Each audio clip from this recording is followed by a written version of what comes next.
চলে এটা আছে ওতে দেখবি ওই একটা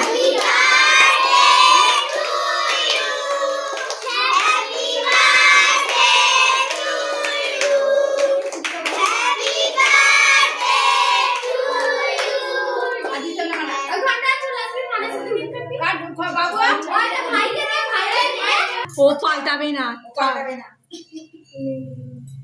এইটা এই সাইড দিয়ে কাটে এরকম করে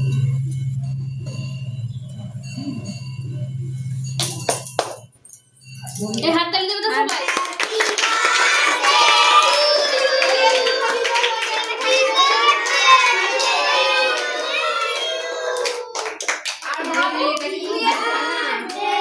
তুই মেয়েটাকে দে মেয়েটার মুখে দে ওই ছবি তুললো রে ছবি